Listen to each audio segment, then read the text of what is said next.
হরে কৃষ্ণ ভক্তরা মাতাজিরা, এই যে সেপ্টেম্বর মাসের 7 তারিখ থেকে যে ভাদ্র পূর্ণিমা চলছে, এটা কি হলো? পূর্ণিমার পর থেকে পিতৃপক্ষ আসে।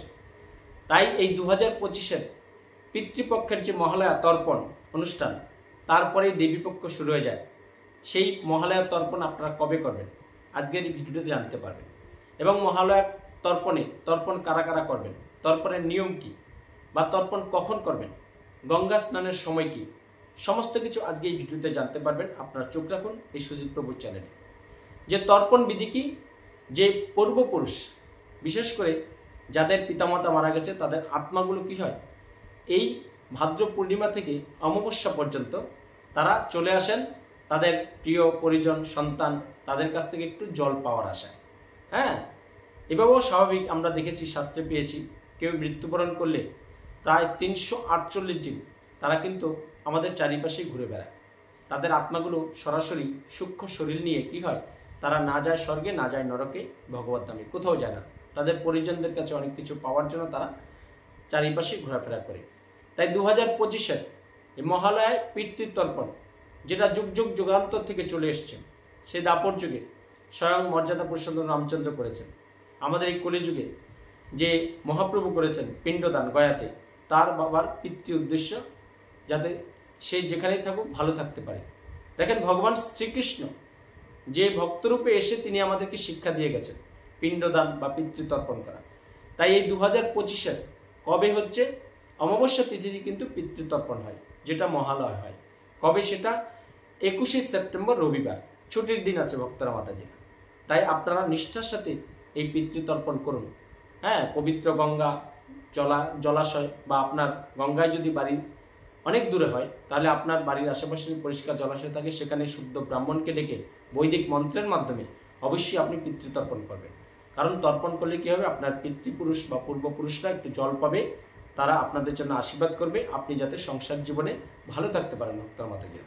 আর একটা খেয়াল রাখবেন যে এই মহালয়ের দিন বিশেষ করে যারা এখনো মাছ মাংস আমিষ ছাড়তে পারেননি, তারা অবশ্যই নিরামিষ বা কৃষ্ণপ্রসাদ গ্রহণ করবেন।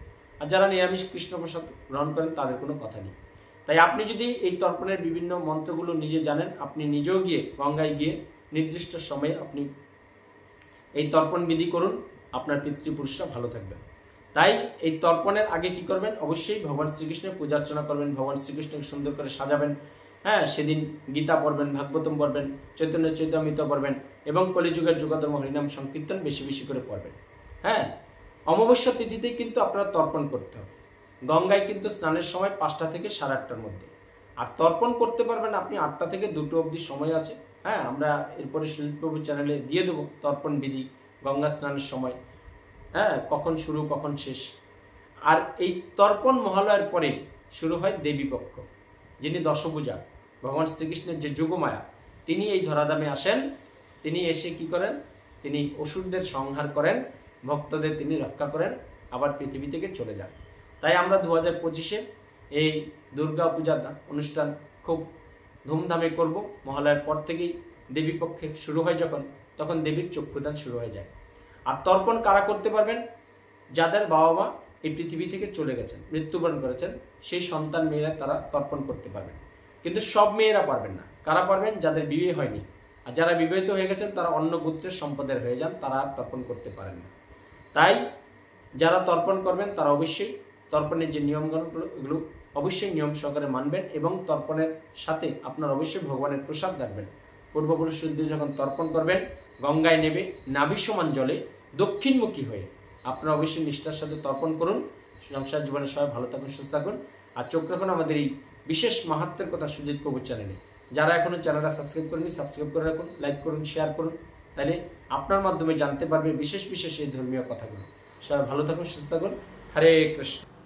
হরে কৃষ্ণ ভক্তরা মাতাজিরা, মহালয়া পিতৃতর্পণে 21শে সেপ্টেম্বর গঙ্গা স্নানের শুভ সময়, 21শে সেপ্টেম্বর রবিবার, সকাল 5টা 25 থেকে সকাল 8টা 49 পর্যন্ত আপনারা পবিত্র গঙ্গায় অবশ্যই স্নান করার চেষ্টা করবেন। এবার মহালয়ার পিতৃতর্পণ 2025-এর শাস্ত্রীয় চন্দ্র ও বৈষ্ণব পঞ্জিকা মতে সঠিক সময়সূচি ভক্তরা মাতাজিরা, আপনারা অসময়ে বা তিথি ছাড়া যদি তর্পণ করেন তাহলে সেটা কোনো পূর্ণ সঞ্চয় করতে পারবেন না। 21শে সেপ্টেম্বর রবিবার সকাল 11:45 পর থেকে দুপুর 2:50 পর্যন্ত এই সময়ের মধ্যে আপনারা অবশ্যই আপনার পিতৃপুরুষ পূর্বপুরুষের উদ্দেশ্যে পিতার উদ্দেশ্যে আপনারা তর্পণ করবেন। গঙ্গা, পবিত্র জলাশয় বা আপনি যেখানে আপনার সুবিধা হয় অবশ্যই তর্পণ বিধি করবেন। সবাই ভালো থাকুন, সুস্থ থাকুন। হরে কৃষ্ণ।